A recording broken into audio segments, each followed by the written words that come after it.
Mesdames, messieurs et toute autre personne regardant cette vidéo, je suis très content de vous retrouver aujourd'hui afin de parler de Spider-Man, puisqu'à 14 heures pile est sortie une information que je n'ai pas vue et je remercie bien évidemment Seb, alias Nerds, lien qui ne sera pas dans la description, bien sûr qu'on le mettra, en tout cas on essaiera d'y penser, et bien, cette personne que vous connaissez peut-être sur la chaîne m'a tout simplement dit, lorsqu'on était en plein convoi, puisque je conduisais actuellement un petit camion, qu'il y avait une news concernant Nicolas Cage. Vlati pas que je vais sur Twitter et que je vois, oui, qu'il y a bel et bien des choses en lien avec Nicolas Cage et en lien avec Spider-Man, puisque oui, ça a été annoncé par Prime Video.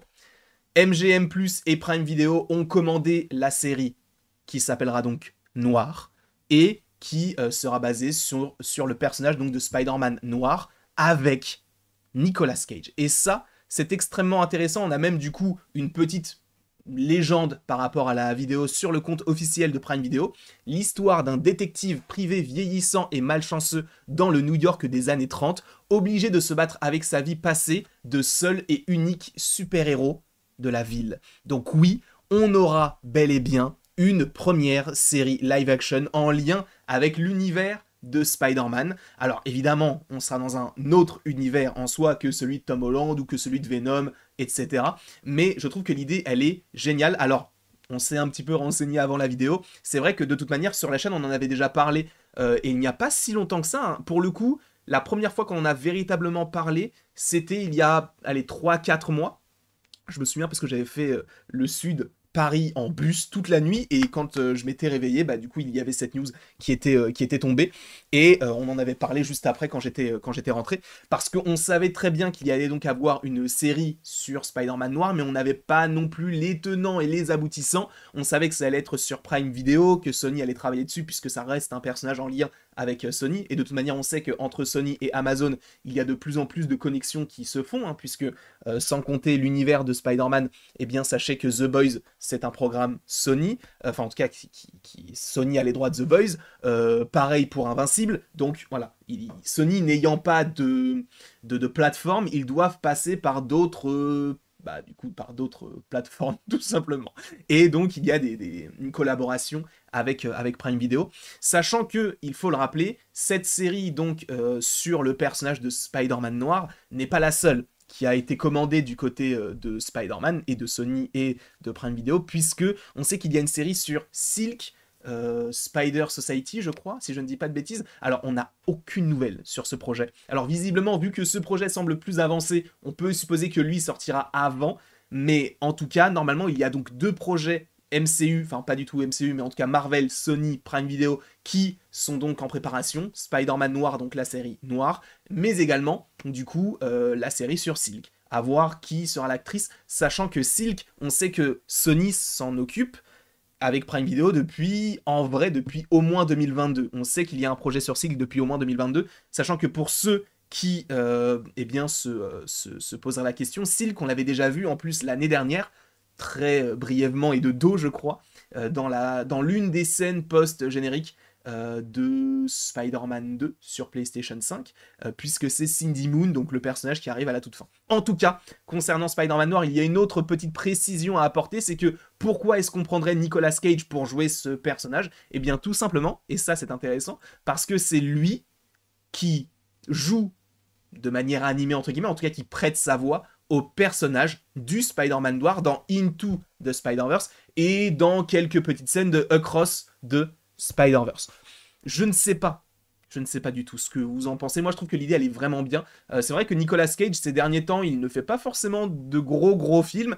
Il faut savoir aussi que cet acteur, il avait connu un prime dans les années 2000, Ghost Rider, il y avait aussi National Treasure, donc Benjamin Gates, il avait fait plein de films et tout, et en fait je crois qu'il a eu des problèmes d'argent, ce qui fait qu'il a choisi, enfin en tout cas dès qu'il y avait un projet, il fonçait dessus, même si le film était tout pourri, pour justement rembourser un petit peu ses dettes. Je ne sais pas si là c'est réglé, mais en tout cas, là il revient sur le devant de la scène, et c'est vrai que récemment en plus on l'avait vu dans le film The Flash, enfin on l'avait vu, dans le film The Flash, puisque il y avait, je vous rappelle, des tests costumes à l'époque, je ne sais plus pour quel film Superman, mais en gros, Nicolas Cage aurait possiblement pu jouer Superman, il avait même les cheveux longs et tout, et ils ont retrouvé, enfin, ils ont récupéré en gros des images de synthèse de Nicolas Cage avec le costume pour les mettre dans The Flash, c'était ignoble, mais bref, il est un petit peu familier avec cet univers super-héroïque, et comme je vous l'ai dit, il jouait déjà Ghost Rider.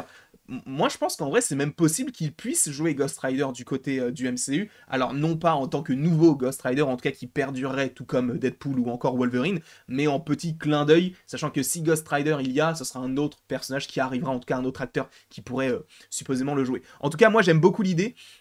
Il y a une question aussi qu'on peut se poser, c'est est-ce que c'est un autre univers? Est-ce qu'à un moment donné, on le verra dans un film du côté de Sony? Est-ce que cet univers qui se développe du côté des séries sera connecté à l'univers de Venom, peut-être à l'univers de Madame Web? Ce sont plein de questions qu'on peut se poser, puisque on sait qu'il y a un Spider-Man dans l'univers de Venom, sauf que vu que c'est un Spider-Man noir, du coup, des années 30, ça montre que, bon, il est peut-être mort.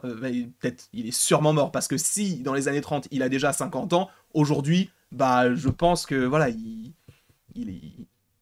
nourrit les vers, quoi. En tout cas, moi, je trouve que c'est plutôt une bonne idée. Après, bon, c'est pas forcément le projet qu'on attend le plus, mais je trouve que c'est intéressant parce que même au-delà de se dire qu'il y a Nicolas Cage qui revient dans ce rôle-là, c'est de se dire, ok, là, il y a une nouvelle version, une nouvelle vision de l'univers Marvel avec un schéma un peu sériel. Donc, comment est-ce qu'on s'organise pour justement rendre ça peut-être un peu crédible, et est-ce que ça peut possiblement donner un petit peu de fil à retordre, entre guillemets, du côté de Disney? Parce que c'est vrai que les dernières séries Disney en date, She-Hulk, Secret Invasion, même What If, saison 2, ne sont pas forcément des séries qui ont plu à la plupart. En plus, là, je viens vraiment de vous donner les 3 pires séries, à mon sens, du côté de Disney+, et notamment du côté de Marvel Studios. Donc, est-ce que, justement, il n'y aurait pas le côté de...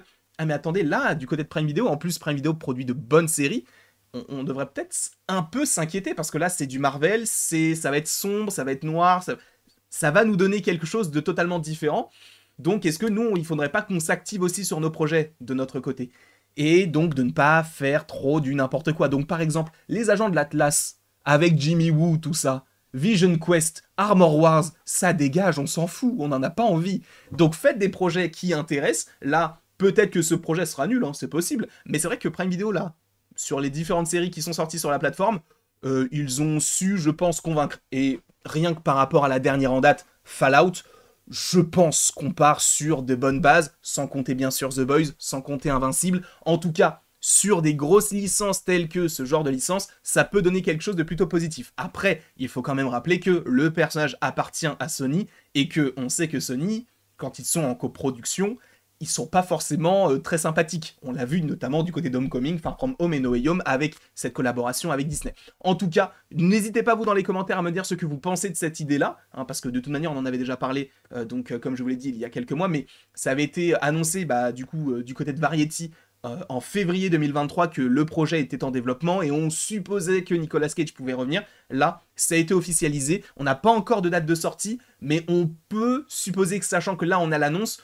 que ça puisse sortir. Alors je vais peut-être un peu m'avancer, mais je m'avance totalement parce qu'on n'a même pas de date de tournage, mais si on l'annonce maintenant, on peut supposer que le tournage puisse s'effectuer cette année, et je pense qu'il est possible que cela puisse sortir l'année prochaine. Sachant que une série telle que celle-ci, même si ça reste du Spider-Man, on n'a pas besoin d'énormément d'effets spéciaux, donc il n'y aura pas une grosse post-prod de plusieurs... Alors évidemment, il y aura plusieurs mois de post-production, mais avec Enfin, si on la compare avec des séries comme WandaVision, etc., ça va demander beaucoup, beaucoup, beaucoup moins d'argent. Surtout du côté des décors et tout, à la limite, pourquoi pas, pour que ça reste un petit peu dans son jus, entre guillemets. Mais vu que ça va peut-être pas forcément durer longtemps en post-production, et que ça va peut-être, selon moi, encore une fois, rentrer en phase de tournage peut-être cette année, pourquoi ne pas imaginer une sortie l'année prochaine? Je ne sais pas. Je ne sais pas. De toute manière, je pense que là, Sony se dit qu'il y a un filon à prendre. Enfin, en tout cas, à suivre, puisqu'ils commencent à avancer leurs pions, ils se disent, attendez, 2027, il y a Secret Wars, non? Venez, on essaie de développer un maximum de persos, comme ça, boum, les persos, après on les met dans les films. Et notamment dans un film qui pourrait atteindre, supposément, je pense qu'en vrai, c'est possible, même si ça va mettre le temps, mais je pense que ce film de Secret Wars peut atteindre les 3 milliards. Je m'avance peut-être énormément, mais Endgame a fait un score incroyable. Là, avec tout ce qu'on annonce là, c'est possible que ça fasse 3 milliards. Alors ça n'a rien à voir avec la vidéo, mais du coup, je me suis dit, en vrai, pourquoi pas. En tout cas, n'hésitez pas vous dans les commentaires à me dire ce que vous pensez de cette petite information, de cette petite... Bah, c'est même pas une rumeur, c'est une information, ça a été officialisé. Noir est une série sur Prime Video et sur MGM+, qui donc retracera la vie d'un Spider-Man dans les années 30, interprété par Nicolas Cage. Merci en tout cas d'avoir regardé cette vidéo, n'hésitez pas à l'aimer, à la partager, à la commenter et à vous abonner, si ce n'est pas déjà le cas. Et après tout ceci, il ne me reste donc plus qu'à vous dire à la prochaine pour la prochaine. Et merci encore une fois d'avoir été présent. Et sachez que tout à l'heure, il y a une vidéo sur X-Men. Et en plus de ça, il y a un live pour attendre certains trailers qui pourraient sortir cette soirée-là. Yannick, tu connais? Merde, j'ai pas voulu faire ça.